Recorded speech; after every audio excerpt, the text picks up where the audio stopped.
One thing Rod Serling had difficulty with, and one thing that Night Gallery had difficulty with, was anything involving like voodoo or curses and stuff like this.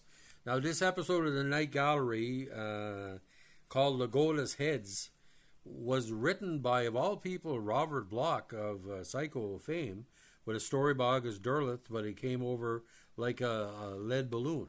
Now, according to David Jules' WordPress on it, Jeannot Swartz directed this, with the great Patrick Macnee as Major Crosby, Brock Peters as Lagoda, Denise Nicholas as Cairo, Tim Masters as Henley, and Roger E. Mosley, long before Magnum, as the second as Gotti.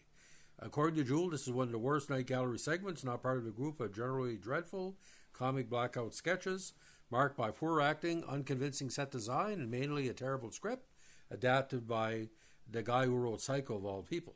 In some jungle, in some African country, in some part of the colonial period, presumably, British military officer Major Crosby, he at least is decent, Patrick Macnee, is taking a young American called Henley, Tim Matheson at his worst, to see a tribal elder who may know something about the recent disappearance of Henley's brother, an anthropologist. First, you have to get through the dancing Emba, Mother Jefferson, played by Sarah Cully, who lets them know that Lagoda will grudgingly see them. When he entered his hut, Lagoda, Brock Peters, Stoller, doing what he can to give this role some dignity, denies that he has seen Henley's brother. Major Crosby treats him with respect, but Henley seems to want to threaten him to get the information he is after. A young woman from a Navajo village, Cairo, played by Denise Nicholas, another poor actor chosen for the part, enters the hut and confirms the two white men's fears that Henley's brother is indeed dead. She says Henley's brother was in a village 10 days before, and when he heard of Lagoda's collection of shrunken heads, he ventured out to find a witch doctor. She indicates a curtain-off room where Lagoda's collection of heads are, and Crosby gets Lagoda to allow him and Henley to accompany the men inside the room, though not before Lagoda threatens Cairo with a curse if she says any more. There they find a string of shrunken heads along a bar. Henley searches for his brothers, but does not find him. Then Lagoda begins chanting and the heads begin swaying. There's actually somewhat of a chilling scene. The head's motion stops, and Lagoda informs the white men that he's divine from the heads that Henley's brother drowned in a nearby river. Now, when the white men prepare to leave, and Cairo begs them to take them with them back to, presumably, their British colonial base for protection from Lagoda's threat, there she insists on an armed guard at bedroom door, which Crosby grants. The next morning, Cairo awakens alive and well, but a messenger comes to inform them that during the night, Lagoda was murdered. We get a cringe-inducing cutaway to Cairo casting her eyes down at his news, thus telegraphing her guilt in the matter. Come on, Schwartz, you're better than that. Crosby, Henley, and Cairo return to Lagoda's village to investigate what has happened, and what Crosby finds is Lagoda's body, torn apart if by wild animals. Cairo intoned solemnly, "There were no beasts, Major, only my magic." She knew Lagoda killed Henley's brother, but could not prove it, so she dished out some justice, Night Gallery Africa style, which in this case is lame, heavy-handed, and borderline racist. I know Lagoda could make the head speak, she adds. I know how to make them kill. Even when we've assumed that it was a well-intentioned segment, it does come off as paternalistic at best and racist at worst, and beyond that is weak dramatically. Peters tries to make his character less than a caricature, and Macnee's character shows some respect, but it's probably not an area that Night Gallery should have attempted to enter. In the indispensable Rod Serling's Night Gallery and After Hours tour, Tim Matheson admit to the writers that this debacle is one of the things that made me decide I better learn what I was doing, so at least there's some good that came out of this. That we can thank it for Matheson's fine performance as Eric Stratton in Animal House in 78 and then, of course, 1941. Now,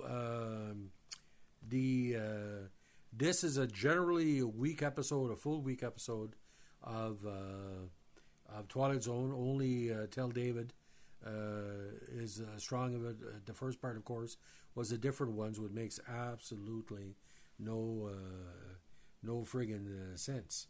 Now, this was episode came out in New Year's week, December 29th, 71, a rotten way to end the year, if you ask me. Now, the these episodes were really added on in syndication. Now, the segment of Alting, the different ones, uses several sound effects that we later used in $6 Million Man, including the effect when Steve Austin activates his bionic eye.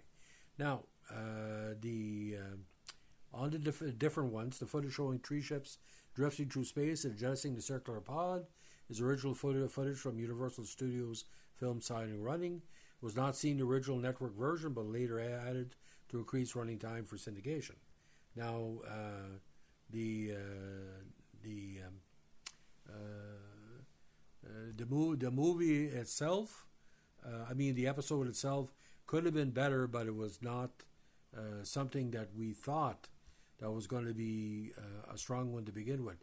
So we had a science fiction, outer space science fiction with the first one. Tell David again, some of it doesn't make any sense. Now, again, Lagoda's Heads was based on the story by August Derleth, and the idea about the show. By second season, there was some really, really strong episodes, but like this was something that could have been made a lot better. But season 2 again was hit and miss. Now the idea about late 1971 Night Gallery was a lot of good stuff in there, but it was a lot of terrible stuff. And it was being shown pretty well every week up until the end of the year. Now, Genoa Schwartz, Jeff Corey, and John Meredith Lucas joined together to make the episode. And Tell David was based on a short story of the same title by Penelope Wallace. Now, if you were wondering about Brock Peters, and we're going to get this in a second, a very, very strong actor with key roles in Carmen Jones, The Pawnbroker, Soylent Green, and Ghosts of Mississippi, where Brock Peters, he plays the cop with the bad watch.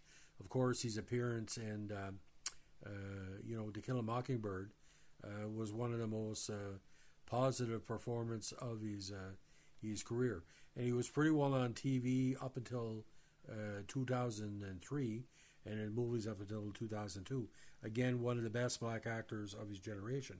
Did pass away in 2005, age 78, after, from the 1950s onward. So, again, To Kill a Mockingbird, The Pawnbroker, Major Dundee, The Daring Game, Soylent Green, 2 Minute Warning, Star Trek 4, The Voyage Home, where he played the evil Fleet Admiral Cartwright, Ghosts of Mississippi, and on TV, Mission Impossible, Gunsmoke, Mannix, the Battlestar Galactica, where he played Young and the Restless. He was on there for 8 episodes. So, ladies and gentlemen, a good cast, but I don't know what Genoa Schwartz and the guy who done Psycho would do a piece of direct like this. But like I said, Night Gallery, the good, the bad, and the ugly, and this is one of the ugly ones. So, ladies and gentlemen, if you like what they're doing with our Night Gallery podcast, let us know with a like, comment, subscribe, or share.